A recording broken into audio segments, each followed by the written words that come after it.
الحمد لله الحمد لله الذي شرع لعباده التقرب إليه بذبح القربان وقرن النحر بالصلاة في محكم القرآن وأشهد أن لا إله إلا الله وحده لا شريك له ذو الفضل والامتنان وأشهد أن محمدا عبده ورسوله أفضل من قام بشرائع الإسلام وحقق الإيمان وصلى الله تعالى على خير خلقه محمد وآله وأصحابه أجمعين أما بعد فيا أيها الناس اتقوا ربكم واشكروه على ما أنعم به عليكم من مشروعية الأضاحي التي تتقربون بها إلى ربكم وتنفقون بها نفائس أموالكم، فإن هذه الأضاحي سنة أبيكم إبراهيم عليه الصلاة والسلام، وإن لكم بكل شعرة منها حسنة وبكل شعرة حسنة، كما في الحديث قال أصحاب رسول الله صلى الله عليه وسلم: ما هذه الأضاحي يا رسول الله؟ قال: سنة أبيكم إبراهيم عليه الصلاة والسلام. قالوا: فما لنا فيها يا رسول الله؟ قال: بكل شعرة حسنة. قالوا: فالصوف يا رسول الله؟ قال: بكل شعرة من الصوف حسنة.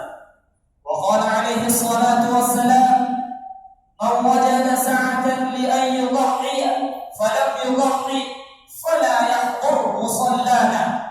وقال: البقرة عن 7 والجزور عن 7.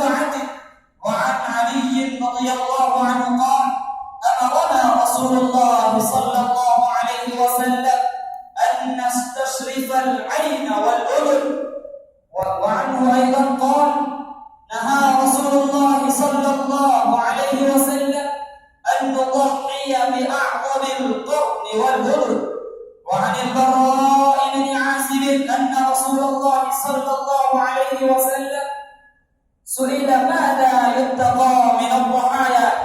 فأشار بيده فقال: 4: العرجاء البين ضلعها، والعوراء البين عورها، والمريضة البين مرضها، والعجفاء التي لا تلقي.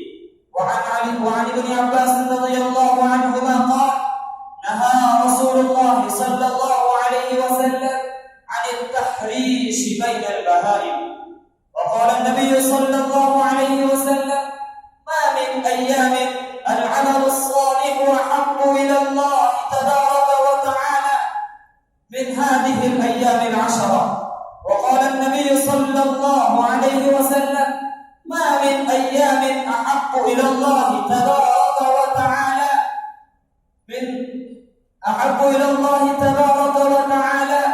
أن يتعبد له فيها من 10 ذي الحجة، يعدل صيام كل يوم منها بصيام السنة، وقيام كل ليلة منها بقيام ليلة القدر. وقال: من رأى هلال ذي الحجة وأراد أن يضحي فلا يأخذ من شعره ولا من أظفاره.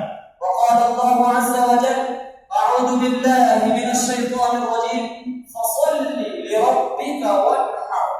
بارك الله لنا ولكم في القرآن العظيم، ونفعنا وإياكم بالآيات والذكر الحكيم، إنه تعالى جواد كريم ملك بر رؤوف رحيم، فاستغفروه إنه هو الغفور الرحيم.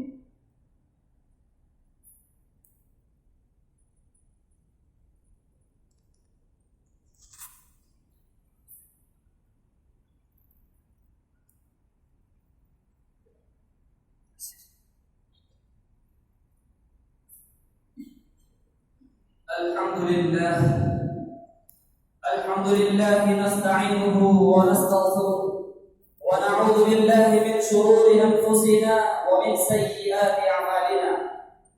من يهد الله فلا مضل له ومن يضلله فلا هادي له.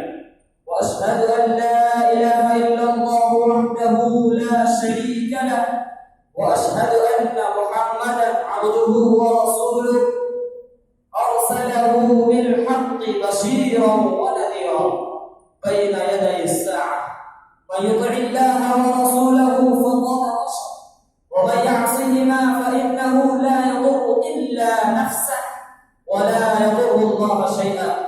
أعوذ بالله من الشيطان الرجيم. إن الله وملائكته يصلون على النبي يا أيها الذين آمنوا صلوا عليه وسلموا تسليما.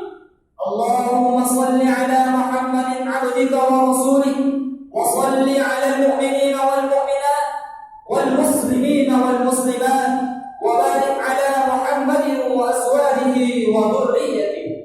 قال النبي صلى الله عليه وسلم: أرحم أمتي بأمتي أبو بكر وأشدهم في أمر الله عمر وأصدقهم حياء عثمان وأقضاهم علي وفاطمة سيدة نساء أهل الجنة والحسن والحسين سيدا شباب أهل الجنة وحمزة أسد الله وأسد رسوله رضوان الله تعالى عليهم أجمعين. اللهم اغفر للعباس وولده مغفرة ظاهرة وباطنة لا تغادر ذنبا. الله في أصحابي لا تتخذوهم غرضا من بعدي فمن أحبهم فبحبي أحبهم ومن أبغضهم فببغضي أبغضهم وخير أمتي قرني ثم الذين يلونهم ثم الذين يلونهم. إن الله يأمر بالعدل والإحسان وإيتاء ذي القربى وينهى عن الفحشاء والمنكر والبغي يعظكم لعلكم تذكرون. فاذكروني أذكركم واشكروا لي ولا تكفرون.